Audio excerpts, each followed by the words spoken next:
दोस्तों, जिसकी जैसी सोच वो वैसी ही कहानी रखता है। कोई परिंदों के लिए बंदूक तो कोई परिंदों के लिए पानी रखता है। उस इंसान से कभी झूठ मत बोलिए जिसे आपके झूठ पर भी विश्वास हो। दुनिया के तानों से कभी नाराज मत होना। अनजान लोग तो हीरे को भी कांच का समझ लेते हैं। सच्चा रिश्ता एक अच्छी पुस्तक जैसा होता है, कितनी भी पुरानी हो जाए फिर भी शब्द नहीं बदलते। कामयाबी के दरवाजे उन्हीं के लिए खुलते हैं जो उन्हें खटखटाने की ताकत रखते हैं। जो लोग सब्र करते हैं या तो वो जीत जाते हैं या फिर सीख जाते हैं। जिंदगी में एक दूसरे के जैसा होना जरूरी नहीं होता, एक दूसरे के लिए होना जरूरी होता है। नमस्कार दोस्तों, धनी सेठ और एक गरीब आदमी की कहानी। दोस्तों, यह कहानी जानवर को भी इंसान बना सकती है। पत्थर की तरह मजबूत दिल रखने वाले की आंखों में भी आंसू आ जाएंगे। जिस गरीब आदमी को सेठ ने अपने महल के सामने एक रात्रि के लिए आश्रय नहीं दिया, उस गरीब आदमी ने सेठ के साथ कौन सा व्यवहार किया, इस कहानी से समझते हैं। दोस्तों, यह कहानी बड़ी ही शिक्षाप्रद, महत्वपूर्ण और ज्ञानवर्धक है। मेरा आपसे निवेदन है कि कहानी के अंत तक हमारे साथ में बने रहना। नमस्कार दोस्तों, बोधि थिंक्स बाय यूट्यूब चैनल में आपका दिल से स्वागत है। किसी नगर में एक बहुत धनी व्यापारी रहता था। उसके पास इतना धन था कि अपने रहने के लिए उस व्यापारी ने कई महल नुमा घर बना रखे थे। सेठ की सेवा के लिए उसके पास कई नौकर चाकर और कई तरह की सुख सुविधाएं थीं। यदि सेठ को एक महल से दूसरे महल तक जाना होता तो वह घोड़े पर चढ़ करके जाता था। सेठ का व्यापार पूरे नगर में फैला हुआ था और इसी कारण से उसे बहुत बार यात्राओं पर निकलना पड़ता था। परंतु सेठ इस व्यापारिक यात्राओं पर अकेला ही जाता था। किसी भी नौकर और अपने साथ किसी अन्य आदमी को लेकर के वह सेठ नहीं जाता था। इन यात्राओं के दौरान उसे कई बार घने जंगलों में होकर के निकलना पड़ता था और कई सराय में उसे रुकना पड़ता था। सेठ को अपने किसी भी नौकर पर विश्वास नहीं था, इसीलिए हमेशा वह सेठ अकेला ही यात्रा करने के लिए निकलता था। इसी तरह सेठ के दिन बीत रहे थे। एक बार की बात है, रात के समय वह सेठ अपने महल से सामने एक दिन टहल रहा था कि उसके सामने से एक बूढ़ा व्यक्ति आता हुआ दिखाई दिया। उस बूढ़े व्यक्ति के कपड़े बहुत ही फटे पुराने थे। सिर पर वह गठरी को लादे हुए थे। जैसे ही उसने सेठ को देखा, उस बूढ़े आदमी ने जो गठरी उसके सर पर रखी हुई थी उसे उठा करके नीचे रख दिया और सेठ को प्रणाम करते हुए कहने लगा, श्रीमान जी, मैं बहुत दूर से आया हूं और मैं बहुत थक गया हूं। यदि आप आज्ञा दें तो यहां रात काट लूं। उस बूढ़े व्यक्ति की बात को सुनकर के सेठ ने कहा, यह मेरा महल है, कोई धर्मशाला नहीं है। बूढ़ा व्यक्ति कहने लगा कि मैं केवल आपकी घुड़साल के बाहर ही पड़ा रहूंगा और सुबह होते ही यहां से मैं चला जाऊंगा। सेठ ने कहा, परंतु यहां तुम्हारी देखभाल कौन करेगा? उस बूढ़े व्यक्ति ने कहा कि मुझे किसी भी चीज की कोई आवश्यकता नहीं है, इसलिए देखभाल की कोई जरूरत नहीं है। सेठ ने कहा कि हमें क्या मालूम है कि तुम कौन हो। एक आदमी हमें रात भर के लिए तुम्हारी रखवाली के लिए यहां पर लगाना पड़ेगा। उस बूढ़े व्यक्ति ने कहा कि क्यों महाराज, ऐसा क्यों करना पड़ेगा आपको? सेठ ने कहा कि वह इसीलिए करना पड़ेगा कि रात को तुम कोई वस्तु उठा करके यहां से निकल ना जाओ। इस पर राम राम कहते हुए उस बूढ़े व्यक्ति ने अपने कानों को हाथ लगाया और सेठ को नमस्कार करते हुए अपने सिर पर उस गठरी को फिर से लाद लिया और वहां से चलने लगा। रात अंधेरी थी, आकाश में घने बादल छाए हुए थे, कभी कभी कुछ बूंदें भी होने लगती थीं। आंधी आने का डर था। वह बूढ़ा व्यक्ति बुरी तरह से थक चुका था। उसके हाथ पैर काम नहीं कर रहे थे, उसका चलना फिरना कठिन था। परंतु सेठ के इन कट शब्दों ने उसे ऐसा घायल कर दिया था कि उसे अब उस नगर के किसी भी शहरी के पास जाकर के विश्राम करने का विचार छोड़ दिया था। जोरों की बरसात होने लगी। जिस तरह रात का अंधकार बढ़ता जा रहा था, उसी तरह से बूढ़ा आदमी भी अपने सर पर गठरी को लादे हुए आगे चला जा रहा था। समय बीतता गया। कुछ दिनों के बाद वह सेठ अपने मित्रों और अन्य सेवकों के साथ एक दिन शिकार खेलने के लिए जंगल में निकल पड़ा। शिकार खेलते समय उसे अपना घोड़ा एक हिरण के पीछे उसने लगा दिया।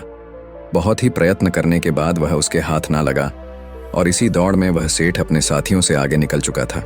जंगल घना था और घने जंगल में घुस जाने के कारण वह सेठ अपने नगर का मार्ग भूल चुका था। लगभग कई घंटों वह जंगल में भटकता रहा। इतने में ही रात हो गई। बारिश चालू हो गई, आंधी चलने लगी और बादल छा गया। कोई भी ऐसा व्यक्ति नहीं था जो सेठ की किसी भी प्रकार से कोई सहायता कर सकता था। बेचारा थक करके चूर चूर हो गया।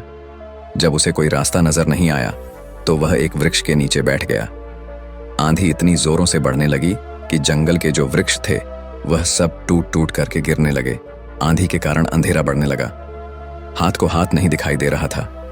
प्रकृति के इस प्रकोप से घबरा करके सेठ का जो घोड़ा था वह अपने बचाव के लिए इधर उधर भागने लगा।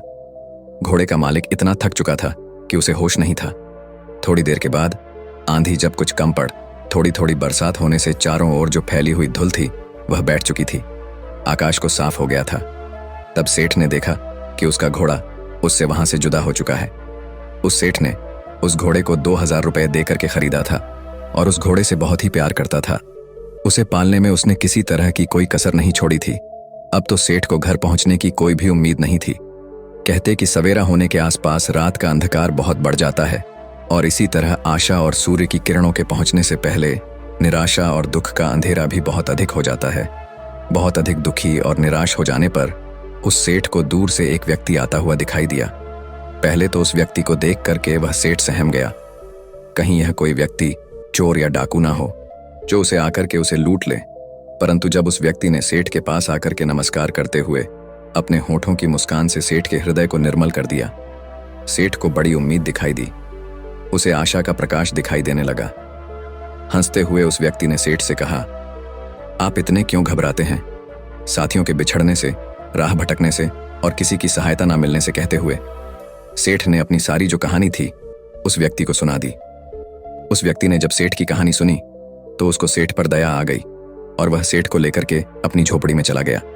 वहां जाकर उसने बताया कि वह अपने पिता के साथ रहता है। जो भी रूखा सूखा भोजन हम लोग खाते हैं आप भी खा लेना और यहीं पर रुक करके विश्राम कर लेना। सेठ ने कहा कि परंतु मेरे घोड़े का क्या होगा? उस व्यक्ति ने कहा, सुबह होने से पहले मैं आपके घोड़े को किसी भी तरह से ढूंढ लूंगा। सेठ ने कहा कि वह कैसे ढूंढोगे? तुम बड़ा घना जंगल है, इतनी अंधेरी रात है, तुम कैसे ढूंढ सकोगे? उस व्यक्ति ने कहा कि मैं इस जंगल के कोने कोने से परिचित हूं। सेठ ने कहा, तो क्या तुम मेरे साथियों को भी ढूंढ सकोगे? उस व्यक्ति ने कहा, यदि वे इस जंगल में हुए तो मैं अवश्य ही उन्हें ढूंढ निकालूं। इस उत्तर को सुनकर के उस अमीर सेठ को बड़ा ही संतोष हुआ। उसके मन में बड़ी उम्मीद जगी और इस तरह से वह सेठ पूरी तरह से निश्चिंत हो चुका था। वह अब भी सोया नहीं था कि उस व्यक्ति ने सेठ के सामने एक दूध का कटोरा ला करके रख दिया। सेठ ने कहा कि यह क्या है महाशय? उस व्यक्ति ने कहा कि सेठ जी, यह हमारी बकरी का दूध है। सेठ ने कहा कि तुम्हारे पास कितनी बकरियां हैं? उस व्यक्ति ने कहा कि मेरे पास तो सिर्फ एक बकरी है। सेठ ने कहा, क्या एक बकरी इतना दूध दे सकती है या एक शेर से अधिक नहीं होगा? तुम भी पियो। उस व्यक्ति ने कहा कि नहीं, पिताजी ने कहा है कि आज का जो भी दूध है वह केवल अतिथि सेवा में लगाया जा सकता है। आज हम लोग दूध नहीं पिएंगे। सेठ ने कहा कि ऐसा क्यों? उस व्यक्ति ने कहा कि हमारे यहाँ सबसे बढ़िया चीज दूध को समझा जाता है और अतिथि की सेवा में हम लोग इसको पेश कर देते हैं। मैं पिताजी का इकलौता पुत्र हूँ और दूध हमारे यहाँ सर्वोत्तम भोजन समझा जाता है। पिताजी ने यह आपकी सेवा में भेजा है। सेठ ने कहा कि तुम तो सचमुच देवता हो। सेठ की बात को सुनकर के वह व्यक्ति कहने लगा, नहीं सेठ जी, देवता तो बहुत दूर की चीज है, हम तो पूरी मानवता को भी नहीं अपना सके। उसकी बात को सुनकर के सेठ ने कहा, नहीं भैया, मानवता तो आप में कूट कूट करके भरी हुई है। इस तरह बातें करते करते वह सेठ सो गया। अपने अतिथि की सच्ची सेवा करने वाला वह व्यक्ति चुपके से उठा और हाथ में मसाल लिया और अपने अतिथि के घोड़े को ढूंढने के लिए वहां से वह चल दिया। ढूंढते ढूंढते वह सुबह के समय के आसपास ढूंढा। बहुत ढूंढने के बाद आखिर उसे घोड़ा मिल गया। वह अपने अतिथि का घोड़ा ला करके अपनी झोपड़ी पर लौट आया। जब उसकी माँ ने देखा कि अतिथि का घोड़ा मिल गया है तो वह उठ करके घोड़े के लिए सारा डालने लगी। वह जानती थी कि घोड़ा जंगल से घास चर करके आया होगा, परंतु फिर भी उसने अतिथि के घोड़े की सेवा करना अपना परम कर्तव्य समझा। घोड़े को यदि सारा ना मिलता तो शायद अतिथि सेवा अधूरी समझी जाती। सुबह के समय जब वह अमीर सेठ सो करके जगा तो उसने देखा कि उसका जो घोड़ा है वह सारा खा रहा था और अतिथि सेवक वह व्यक्ति उसके सामने हाथ जोड़े हुए कह रहा था, आज ईश्वर ने हमारी लाज रख ली। उसको सुनकर के सेठ ने पूछा कि कैसे? उस व्यक्ति ने कहा, सेठ जी, आपका घोड़ा सकुशल मिल गया। यदि वह सामने की ओर निकल जाता तो शायद बाघ उसे अपना शिकार बना लेता। इतना सुनकर कि उस सेठ ने उस व्यक्ति को बहुत सा धन्यवाद दिया। इस समय उसे व्यक्ति की वृद्ध माता ने अतिथि के लिए दूध का कटोरा भर करके भेज दिया। दूध पी लेने के बाद सेठ घर लौटने की इच्छा प्रकट करते हुए कहा, मैं तुम्हारे पिताजी से मिलना चाहता हूं। वह नवयुवक अपने पिता को बुलाने के लिए गया। उसके पिता बिस्तर पर लेटे हुए आराम कर रहे थे। उस युवक ने पहुंच करके कहा कि पिताजी, जो अतिथि महाशय हैं वह आपको याद कर रहे हैं। उस पिताजी ने पूछा कि किस लिए? पुत्र ने कहा कि वे जानना चाहते हैं। पिता ने कहा, उनसे कहो कि कुछ दिन और ठहरे। पुत्र ने कहा कि मैंने कहा था, परंतु वह नहीं मानते। पिता ने कहा, अच्छा तो उन्हें उनके घर तक छोड़ करके आओ। पुत्र ने कहा, जाने से पहले वह आपके दर्शन करना चाहते हैं। पिता ने कहा, बेटा अच्छा, तो यही होगा कि मैं उनसे ना मिलूं। पिता की इस तरह की बात को सुनकर के पुत्र को कुछ आश्चर्य हुआ। उसने अपने पिता के सामने मुख से कभी कोई शब्द नहीं कहा था। आज वह पिता को इस प्रकार देखने लगा मानो उसकी आंखों में शब्द कोई लिखा हो। पिता ने पुत्र के प्रश्न को पढ़ लिया और उसे धीरे से समझाता हुआ कहने लगा, बेटे, तुम शायद यही पूछना चाहते हो कि मैं अतिथि से इस प्रकार दूर रह करके उसका निरादर क्यों कर रहा हूं। असल में मेरी इस बात में भी अतिथि का सत्कार का भाव ही भरा हुआ है। पुत्र ने पिता की बात को सुनक के कहा, मैं इस अनादर में आदर की भावना को समझ नहीं सका। पिताजी, पिता ने कहा, समझाओ भी कैसे? ऐसी कौन सी कठिन बात है जो मुझे न समझ सके? पिता ने कहा, यह एक व्यर्थ घटना है जिसके बारे में बताना नहीं चाहता। पुत्र ने कहा कि अच्छा, तो अतिथि महोदय से आपके बारे में क्या कहूं? पिता ने कहा कि यही कि पिताजी बूढ़े हैं और रोगी भी हैं। वह बिस्तर से उठकर कि चलने फिरने में असमर्थ, इसलिए उनका बाहर आना कठिन है। पुत्र ने अपने पिता का जो संदेश था वह जाकर के उस सेठ को सुना दिया। इस बात को सुनकर के सेठ कहने लगा, इस पवित्र स्थान पर आकर के मैं ऐसे महात्मा को देखे बिना यहां से कैसे वापस चला जाऊं, जिसके घर में भूले भटके को मार्ग दिखाया जाता है, जहां अतिथि की सेवा की जाती है, जी जान लगा करके की जाती है, जहां अजनबी अतिथि के घोड़े को ढूंढने के लिए घर वाले अपनी जान की बाजी लगा देते हैं, और जहां जो घर की गृहिणी है वह अपना खान पान उठा करके अतिथि के घोड़े की पेट भरने के लिए तैयार करती है। तुम्हारे पिता को देखकर ही मेरा जीवन सफल हो सकता है। सेठ का संदेश पुत्र ने पिता तक पहुंचा दिया। अब बूढ़ा क्या करता, उसे सेठ के सामने आना ही पड़ा। सेठ ने देखते ही पहचान लिया कि यह तो वही बूढ़ा है जो कुछ दिन पहले उनके महल के सामने सर पर गठरी उठाए हुए आया था। एक रात के लिए उसने आश्रय मांगा था और सेठ ने उसे चोर तक कह दिया था। कितनी दानव थी उसके दुर्व्यवहार में।